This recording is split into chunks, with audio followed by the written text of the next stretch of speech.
Hey everybody, Michael Snyder, Pacific Northwest Weather Watch. Today is August 24th, and right now we're looking at the mid-level water vapor loop. This is yesterday afternoon. You can see we had thunderstorms ongoing on the Oregon coast, Oregon Cascades, eastern Oregon, eastern Washington, Idaho Panhandle, western Montana, and up into British Columbia.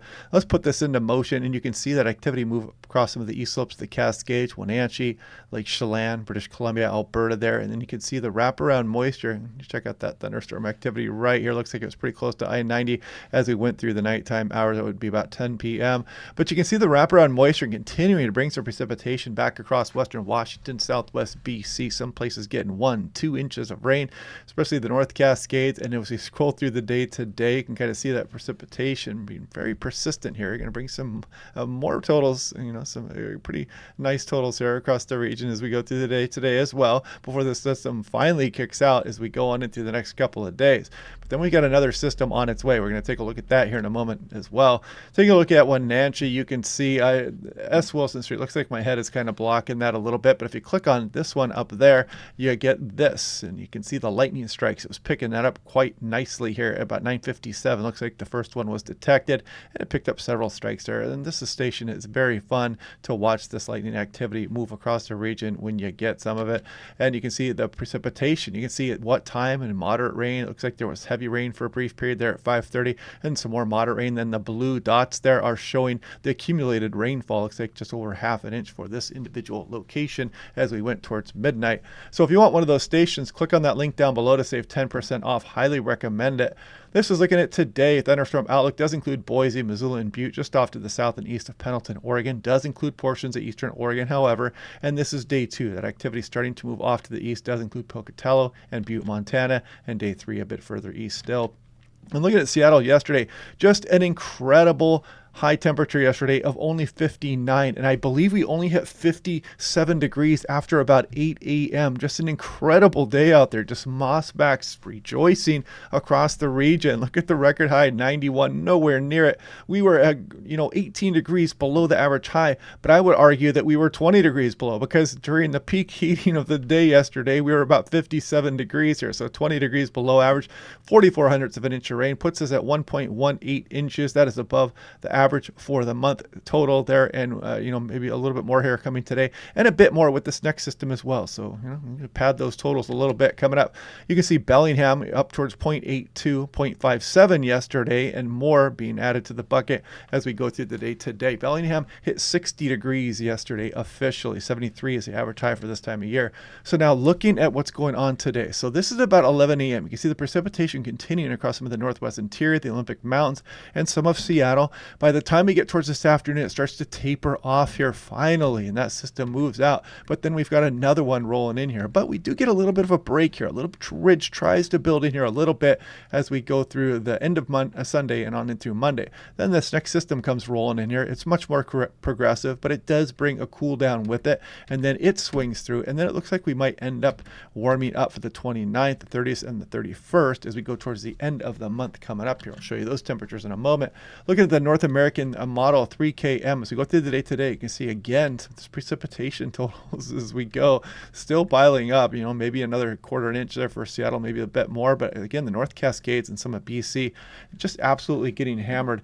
And by the way, I wanted to show you this as well. This is the actual combination of Doppler radars here across British Columbia and Western Washington. You can still see we're getting some widespread precipitation all the way down towards Chehalis, Olympia, Tacoma, Seattle, and especially across some of the northwest interior and some of the San Juan Islands, bit for Whidbey Island there as well. But this should be peeling away and moving off to the east as we go through the day today. So taking a look here, I'm going to scroll through this total precipitation in inches, and you can see at the very end of the run, here comes our next system as we start to go through the day Monday. So looking at the winds here, I want to show you that we are going to be dealing with some onshore flow with the next system. So here we go through Monday. Here it comes here, and you can see as this system kind of moves across British Columbia, clips northern Washington, you can see some strong onshore flow down the Strait of Juan de Fuca, east slopes of the Cascades, through the gorge as well as we go on in through the day Tuesday morning. Strong onshore will be in place, and we're going to cool things down yet again before we try to bounce back those temperatures at the end of the month. So this is what we're looking at now. This is that low. This brought us our record low high temperature yesterday for SeaTac, and this thing still kind of spinning, bobbing, and weaving here across the Intermountain West. transient ridge tries to build in here as we go through tomorrow and Monday, but then we got this next short wave quickly ripping through the area here and cooling us down again. But then you can see the ridge build after that, and this one's going to be with us, it looks like, for a bit.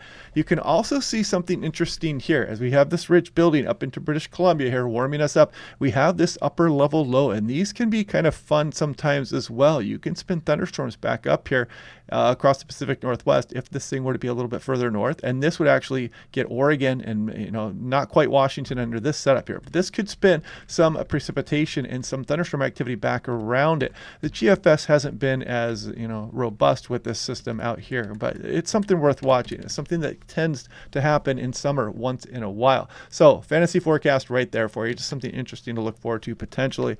But again, this is looking at 18,000 feet, 500 millibars. Here we go at the transient ridge here as we go through tomorrow and Monday, and then the short wave moves through here, cools us down. Then we try to rebuild this ridge.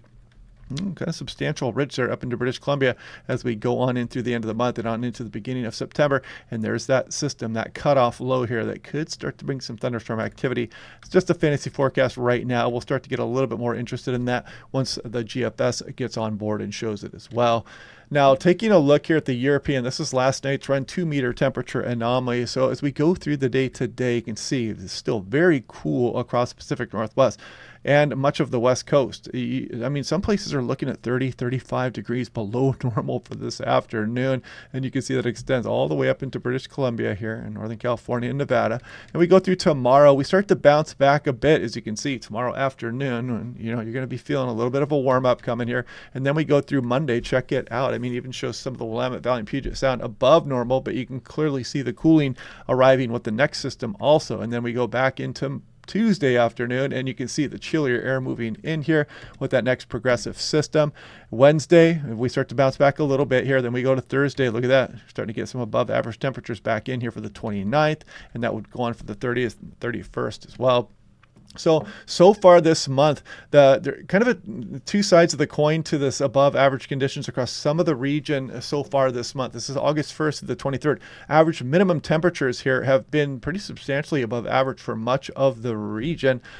Just a few select areas below, but the vast majority of the Pacific Northwest has been above average with the minimum temperatures. However, the highs have been a little bit different. I think Seattle is actually a little bit below normal for its average high temperature so far for the month of August, but you can see a different picture here across a lot of western Oregon, below normal, some western Washington, and we're cooling things off. But of course, if we look at the mean, we're still above average here, but we've definitely backed down this anomaly quite a bit here, and it's going to get a little bit further dented back down towards normal for today, and then again as that short wave moves through early next week. And this was yesterday's all-time lowest high temperature, so 60. I think we did break it here. I saw one report that's somewhere else said that we had hit 59 on another day, like back in 1960 or something. I can't remember exactly, but I think we did get that all-time record low high temperature for yesterday. So very interesting stuff. Pretty thick cloud cover out there and a lot of rain falling, so we managed to do it. Now, looking at Seattle, Tacoma today, this is a GFS. It's showing us, maybe mid-60s here, but then we bounce back Sunday, Monday. Short wave moves through here, and then we start bouncing back as we go through the end of the month. As you can see, some 80s possibly returning, and the 6 to 10 day reflects that as well as we go through September 2nd. Look at that above average bullseye right here across western Washington, western Oregon, and below normal precipitation totals showing up here. But you can see there, they might be actually hinting at that cutoff low right here across Northern California and up back up into Oregon here. So we'll be watching that one as well.